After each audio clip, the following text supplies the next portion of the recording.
My name is Lisa. I'm 35 years old and I work part-time. I live with my husband Mark and our daughter Emma. Mark works in an office, and Emma goes to first grade. We bought an old house and we still owe money for it. When Emma started school, I got a part-time job to help pay for the house. Mark's older sister Nancy got married before us. She lives with her dad, Mark's dad, in their family home. Nancy thinks she should have the house because she got married first. She says she'll take care of their dad, so she should get the house. Nancy's mom had already passed away when she got married, so she didn't need to take care of her dad at the time. The house where Mark's parents live is really big, and I remember being surprised when I saw it before we got married. It had a fancy gate and a lot of land around it, which made me wonder if Mark's parents were rich. When Mark and I were dating, he didn't seem very wealthy, so seeing his parents' big house was a shock. Mark said his family used to be rich, but they lost money over the years. He joked that even though his grandparents' house was big, it was old and not very comfortable to live in. He said it was amazing that his parents' house with its big piece of land was still in a nice neighborhood. I understand why Nancy, Mark's sister, wants to keep the house for herself. She kicked Mark out of the house if she could live there. She probably wants to own the land and house herself. But I don't know if Nancy actually owns the house now. When Mark and I got married, he said that since Nancy would take care of their dad, I wouldn't have to. We planned to let Nancy inherit the house. That's why we bought our own house. It might make their dad feel better to be taken care of by his daughter instead of me if he ever gets sick and needs help. When we go to visit Mark's family for Christmas or summer holidays, Nancy doesn't treat her dad very well. Even during meals, it feels like he's not part of the family. If Mark or I try to sit with him, Nancy gets upset and says he prefers to eat alone. After meals, when I talk to my father-in-law in his room, he tells me he's not happy living there because Nancy causes problems. He says he always eats separately from Nancy's family and gets less food. But Nancy still takes a lot of money from him, even though he only has his pension. Nancy doesn't do his laundry or help with chores much. My father-in-law does most of the cleaning and gardening because Nancy ignores him. Even her husband and kids don't treat him well. When my father-in-law asked Nancy's husband for a ride to the horse race track, he got yelled at. Nancy's son, who's 10, is rude to my father-in-law, saying he smells and should stay in his room.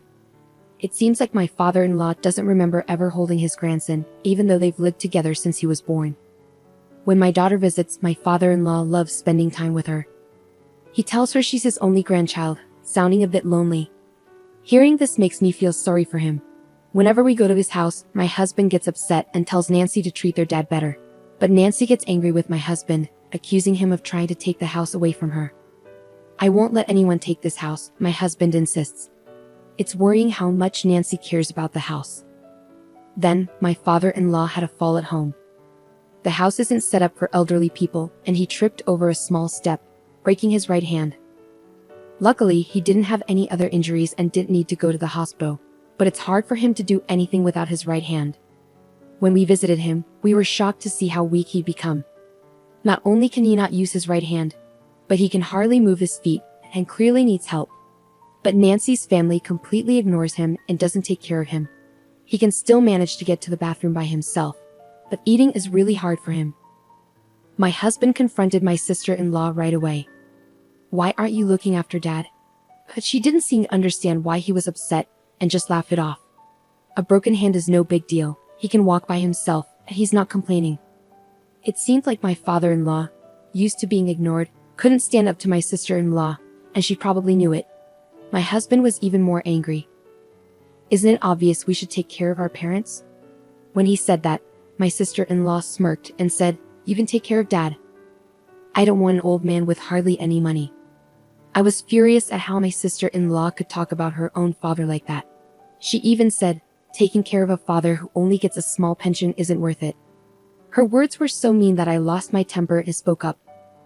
"Fine, we'll take care of him. He won't heal properly if he stays here." My husband agreed, and we decided to take my father-in-law and leave his house right away. While we were packing up my father-in-law's things, my sister-in-law started saying we couldn't have the house just because we were taking care of Dad. She cared more about the house than her own father and didn't have much else to say. My husband brushed off her comments, saying, "Don't worry, I already bought a house. I don't need this one. Do whatever you want with it." My sister-in-law seemed relieved to hear that. Even as we were getting ready for my father-in-law to move, my sister-in-law and her husband didn't help.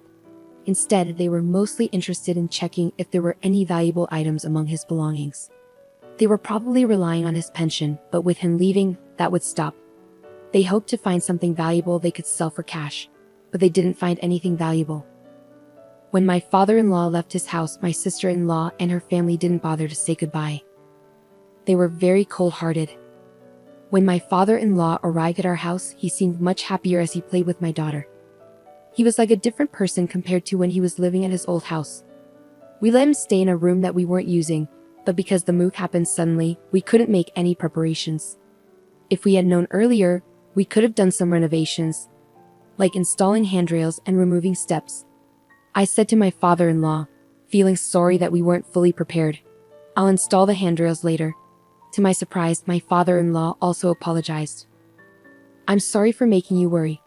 I wonder if $200 million will be enough to take care of me and my horses." I couldn't help but laugh. Was my father-in-law making jokes now? He seemed much happier since moving in with us. "Horses?" I chuckled, knowing it was unlikely.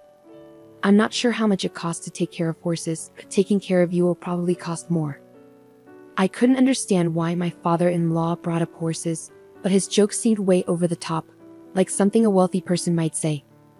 But when I saw his worried face after my response, I started to worry too. He asked, "Does taking care of a person really cost that much?"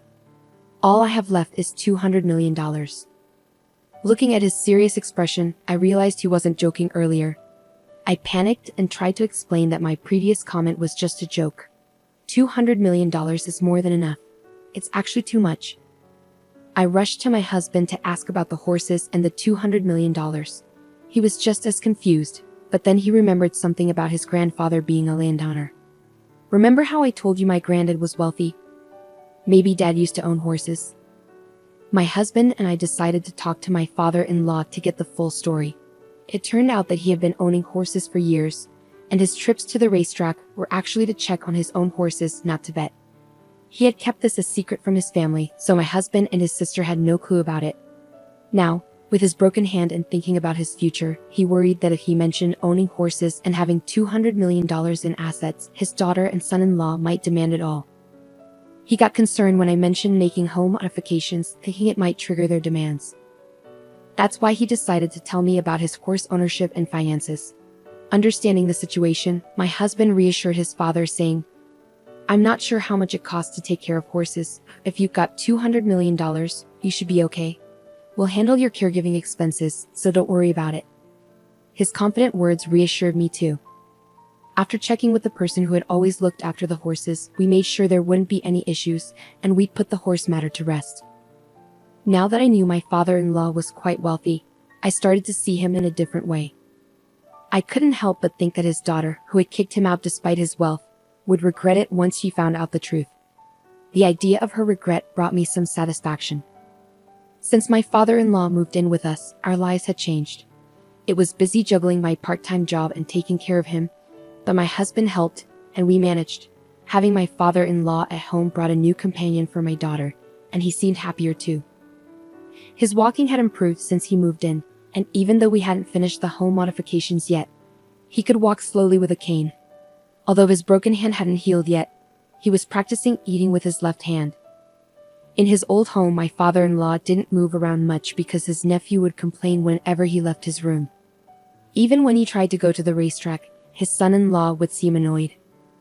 This lack of activity might have contributed to his muscles weakening and his fall. On sunny days, he enjoyed going for walks with my daughter. I had been so focused on my father-in-law's recovery that I hadn't thought much about my sister-in-law. However, 3 months after my father-in-law moved in with us, my sister-in-law called in a panic. "Is Dad there? If he is, get him on the phone right away." But at that moment, my father-in-law was out for a walk with my husband and daughter. When I told her that, she got even angrier. "You knew, didn't you? You knew that house was rented. That's why you took Dad to cause problems for us." I was confused by what she said. She seemed to be suggesting that their house was rented, but she had always boasted that it was theirs. While it might still be in my father-in-law's name, calling it a rented house didn't add up. As I struggled to respond, my sister-in-law became even more upset. Some man claiming to be the landlord of our family home showed up, saying I'm behind on rent and that I need to either pay up or leave. I was even more confused when she mentioned the landlord of the in-laws' home. Shouldn't it be my father-in-law? Did he go to collect rent for my sister-in-law? Just then, my father-in-law returned, so I quickly explained the situation and had him answer my sister-in-law's call. With a hint of anger in his voice, my father-in-law spoke to the daughter who had driven him out of his own home. Weren't you told that the house was rented? That house belongs to the company where my father was the CEO. I've been paying the rent until you kicked me out. My father-in-law sounded distant, and my sister-in-law, sensing his anger, shouted from the phone, I haven't heard anything about this. I'm coming over right now, so wait for me. About 30 minutes later, my sister-in-law and her husband arrived, looking flushed and surprised to see my father-in-law walking on his own. But there were bigger issues to address as my sister-in-law erupted once more. I thought the land and house belonged to you, Dad. Did you deceive me? My sister-in-law's husband asked. All that aside, can you please pay the rent? If you don't, we'll be kicked out of the house. My father-in-law laughed it off. Why should I pay rent for a house where I'm not living? After you guys kicked me out, don't you think that's a bit too much to ask? Unable to respond to my father-in-law's reasonable statement, my brother-in-law fell silent. This time, my sister-in-law began to speak. Dad, were you planning to make us struggle from the beginning? You seem far more energetic than when you were living with us, even though you pretended to be injured. To address my sister-in-law's strange accusation, I intervened. That's because he's been doing rehabilitation exercises every day, working on walking, and practicing using his injured hand for eating. My father-in-law chimed in, reinforcing my words. I actually think being kicked out by you guys was a blessing. Since I came to live with Mark, we all eat together, and I'm never made to feel like a nuisance. Upon hearing this, my sister-in-law and her husband fell silent, their jaws clenching shut. Then, right on cue, my daughter came and unwittingly revealed my father-in-law's true status. Grandpa, your horse is going to race in the next horse race, right? My father-in-law grinned and replied, yes, it'll be in this Sunday's race. Why don't we go watch it together? My daughter happily dashed off, but my sister-in-law and her husband seemed to grasp the significance of this. They hastily asked my father-in-law, Dad, do you own a horse? Are you a horse owner? My father-in-law replied, a smug look on his face. I stayed silent because I knew if I mentioned money, you try to take it. And I know talking about horse racing always makes your husband frown. With that, my father-in-law's previously cheerful demeanor turned serious. His intimidating expression sent shivers down my spine. And as he began to speak slowly, the tension in the room intensified. I no longer consider someone like you, who disrespects your own father, as my daughter. I knew you only moved in with me for the inheritance. Caught off guard by my father-in-law's stern words, my sister-in-law was visibly stunned. With the final blow, my father-in-law declared, you won't get a single cent of my inheritance. Upon hearing this, my sister-in-law appeared shocked and stumbled backward. Her husband, who had been trying to support her, looked defeated and left the room. The rent for my father-in-law's house was a hefty sum, and it was impossible for my sister-in-law and her husband to afford it. So inevitably, they had to move out. I had no idea that my parents-in-law's house was rented, and my husband didn't know either. He later confirmed it with his father. After moving out, my sister-in-law, who had been spending money recklessly without worrying about rent, suddenly found herself in a financial crisis. Their spending habits were hard to break, and they started relying on credit cards to make ends meet, which only resulted in mounting debt. I heard that my sister-in-law and her husband, unable to rely on my father-in-law anymore, moved to her husband's parents' house, but I'm not sure what happened after that. Meanwhile, things have been going well for us since we started living with my father-in-law. My father-in-law, who had previously broken his hand, healed well, and his legs and hips became stronger to the point where he could do everything on his own. He's now so energetic that he goes jogging with my daughter. He's like a completely different person from when we first moved in. Since that incident, my father-in-law has been having discussions with my husband and thinking about the future, even drafting a will. I'm not sure what's in the will, but I assume he's arranged things so that his daughter won't inherit anything. What made me happiest was when my father-in-law paid off the remaining balance of our home loan. We still had nearly 20 years of payments left, but I'm grateful that he paid it off ahead of schedule. With the loan fully paid, my father-in-law is considering doing some renovations to our home to make it more accessible.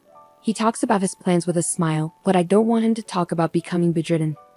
I want him to stay healthy for as long as possible.